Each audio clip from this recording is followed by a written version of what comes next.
How's it going, everyone? Jake with NFT Plazas here. Cryptostache, the Stache. I'm sure you have a million nicknames, but I'll let you talk to the audience about it. Tell us a little bit about yourself. Thank you. Yeah, I mean, I love playing games.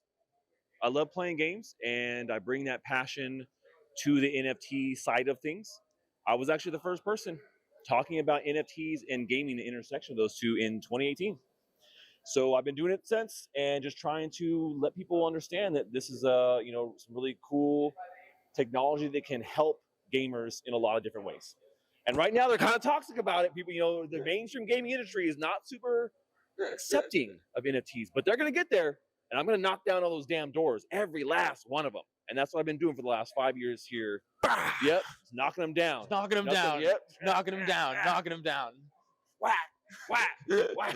Definitely trying to be like an innovator, right? You're like educating the masses on Innovator. NFTs. Yes. No, I mean, like I said, I don't know if I consider myself an innovator. I've definitely been at the edge of NFTs since the beginning, talking about them, knowing that they were going to be big before anybody else did.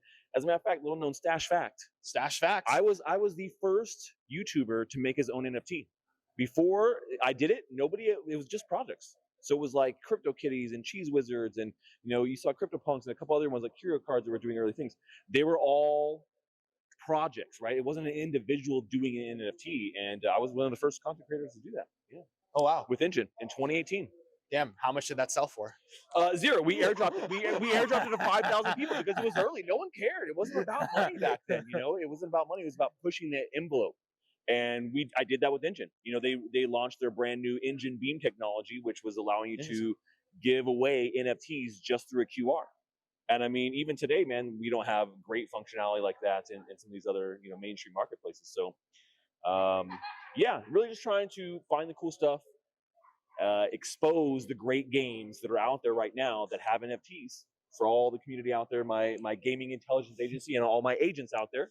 That's what we do. That's our community, and that's how we roll.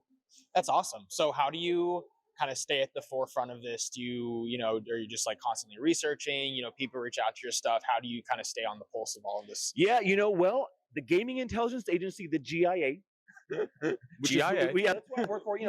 They stick me out. This is what we call the old standard issue. I go on gaming missions.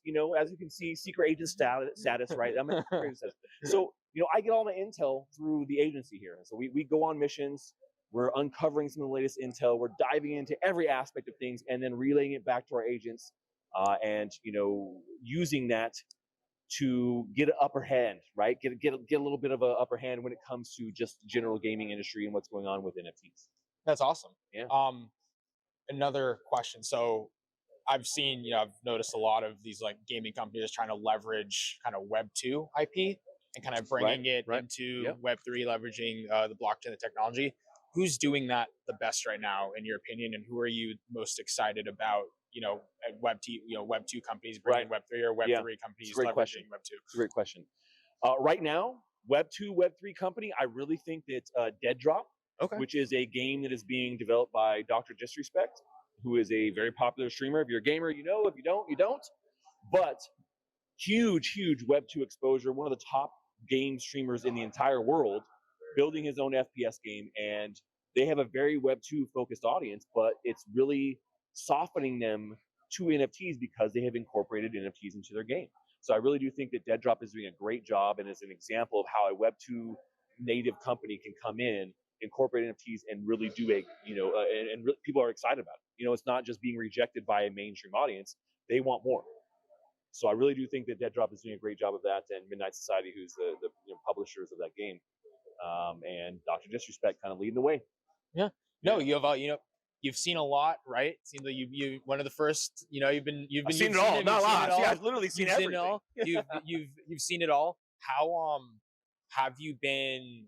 I mean, obviously you're like still in this. You're obviously still excited about it, but what's kind of excited you the most? Whether it was like a year ago, 2 years ago, 3 years ago, something you saw today. What is kind of been the most exciting inflection point for you right now? Gaming? I'm not gonna lie, man. Wow. I've seen everything, and right now is the most exciting point. And here's the reason why: games take a long time to make.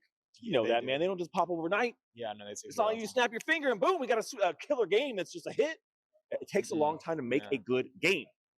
And we've seen these games that incorporate NFTs in development cycles here for the last 2-3 years. And so right now, a lot of them are starting to come to a point where they can share. They're at a point where the games are playable. And that's what excites me, because I want to play the damn game, So I think that we've been waiting for a lot of these really high-end AAA games to launch. And now they're all getting ready to, like all of them. So I don't think that we could have a more exciting time than right now in Web3 gaming. Awesome. Yeah, and what I love about kind of Web3 gaming is how it can all kind of come together, right? It's all EVM compatible. Theoretically, all these games can. Not all of them, but yeah, I mean, a good majority. Yeah, a good majority. Very much EVM compatible. Yeah. Oh yeah, no, good point. So then, how do you see kind of like the greater idea of kind of like the metaverse playing into all of this, right? Is it going to be, for example, Decentraland, where there's games built in, right? Do you see that as the future, or more kind of one-off games with like closed-off ecosystems, right? Like, where do you kind of see the future of gaming kind of going? More community-driven, more individually based driven? Like, who do you think? What are the characteristics of a winner? In this next cycle? I mean, I think that community has always been a big aspect, but it is of regular games, right? I think that that's something that you always find as a driver of what's going on.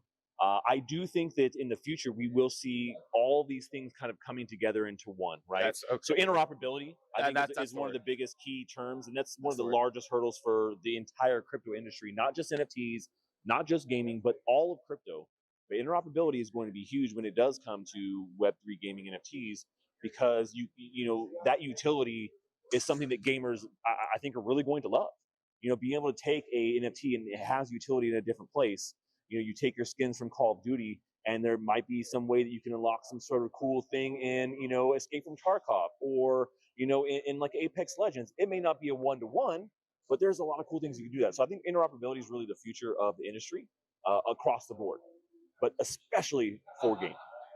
Well, it's a great interview, man. NFT Plazas, Cryptostache, NFT gaming. There's nothing. What else? What else is there to say? You go to the channel. Go to my channel and learn about it. That's it. That's all you got to say.